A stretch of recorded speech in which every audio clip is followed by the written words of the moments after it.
Hello everybody, welcome back to Screenstars and welcome to another PlayStation 5 review. Today I'm taking a look at Spider-Man 2. One of the most anticipated game releases this year, certainly for me, and I know probably many of you as well. Now, when the first Spider-Man game first came out, was it about 2018 when that came out? Insomniac delivered what is highly regarded as probably one of the best superhero games that's ever been made. It was pretty much a flawless game, hugely enjoyable. It was just an absolute blast to play. Any fans of Spider-Man were just absolutely in heaven with that game. And they have followed it up with, let's be honest, did anybody really expect this not to be a good game? It is not only a good game, it's everything you could have hoped for, and probably a little bit more. This is, without a doubt, an absolutely superb sequel. The first game, Spider-Man, focused mainly obviously on Peter Parker, and at the end of that game we were introduced to Miles becoming another Spider-Man. Then we got the Miles Morales Spider-Man game, the follow-up, that was released on the PlayStation 5. So this time round, obviously it makes perfect sense to team them both up, and I have to say this game does that absolutely seamlessly. There are periods in the game where you will play it as Peter Parker. There are periods in the game where you'll be able to play it as Miles Morales. There are certain missions that you can do in the game as Peter, and there's certain missions you can do as Miles. Many of the open world activities you can do as either characters, and you can swap between the two of them.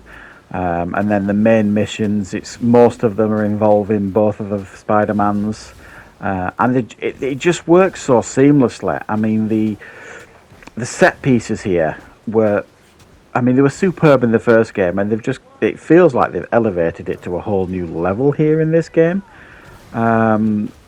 Just stunning. You know, sometimes you can just sit back and watch a set piece happen and you're just happy to kind of watch it and press a few buttons here and there. Well, this is one of those rare games where when a set piece happens, you actually feel like you're in you're actually taking part in it. It is so immersive and so fun. Really, I'm not really going to give you many negatives here, so maybe that's not a surprise for many of you because there aren't many negatives to give. I suppose the biggest negative that you can give here is that it all feels very familiar, this game. You know, while there are a lot of differences here, but they're mainly quite subtle differences. They haven't necessarily massively overhauled the gaming experience here, but let's be honest, they didn't need to. The first game was so brilliantly done that I think they just needed to, tweak a few things here and there, and that is exactly what they've done. The game looks absolutely stunning. It's got its usual graphical options that you would expect for a PlayStation 5. It just, whether you want to go 30 frames per second or 60 frames per second, it is stunning either way you look at it. Now, if you have a massive 4K TV and all that kind of stuff, and you want to really go to town, this is a game that is really going to really make your PlayStation 5 shine. The graphics, I think, are superb. The open world is brilliantly designed. It's a bigger open world than the first time round. You've got queens and everything now on this one. And it is a game that is a lot of fun to traverse. You've got, obviously, you're swinging. You are Spider-Man. What do you expect? You're going to be swinging about. And if you enjoyed the swinging in the first game, you're going to enjoy the swinging here. It feels very, very familiar. It's really cool. You can change the swinging sensitivities in the options to make it feel a little bit more difficult, or why you want to do that, I don't know, but you can if you want. But also they have introduced now this new way of traversing around the city, because it's a bigger city. And there are times where you might want to traverse around the city a little bit faster. So you've got your web wings now.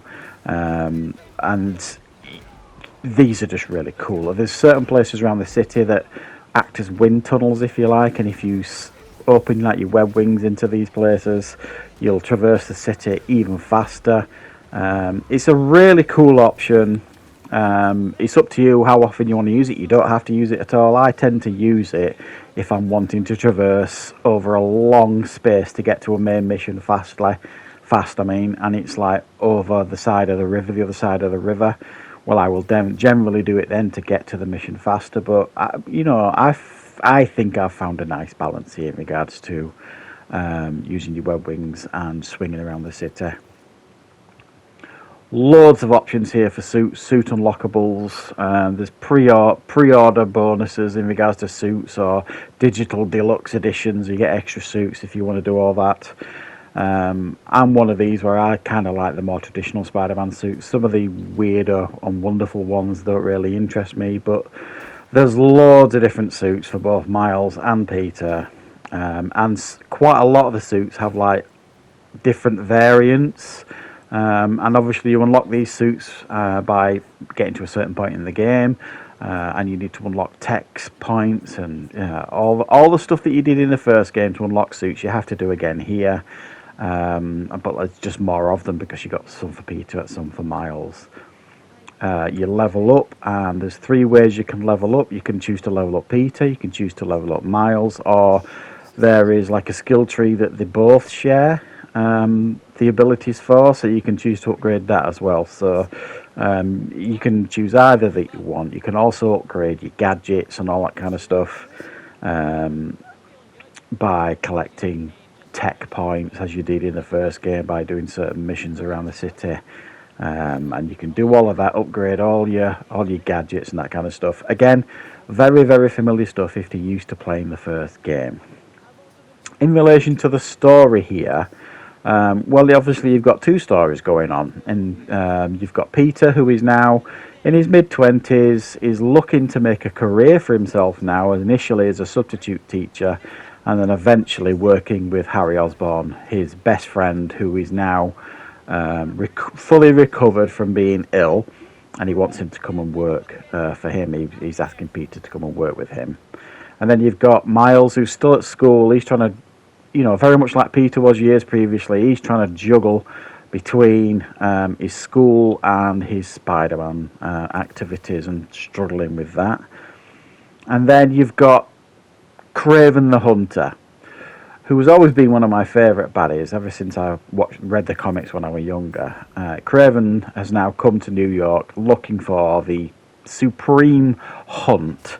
So he's gathering up all the supervillains to kind of hunt them, and lo and behold, that heads into a direct confrontation with the 2 Spider-Men.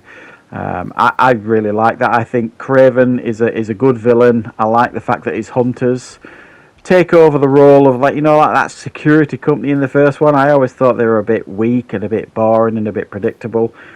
Whereas these hunters that you're fighting in this game, they feel a little bit more varied, and I do enjoy them because some of them are kitted out differently than others. They've got different weapons. They've got like these flying things flying about. So you really have to make use of your combos and your gadgets and your skills and really vary it up, because the combat, while it is absolutely brilliant, it is quite challenging at times. So you've really got to make use of all the abilities that you've got to hand to really get through some of these bigger set piece fights. But when it all comes together and you're clicking all the right buttons at the right times and you're clicking all the gadgets and the skills at the right times, it just flows absolutely beautifully, and you feel an absolute badass. But let's be honest, what most of us are really waiting for in this game is Venom making his return to the Spider-Man games, and he doesn't disappoint. Absolutely brilliant. Not only Venom, but the symbiote suit that Peter has to wear.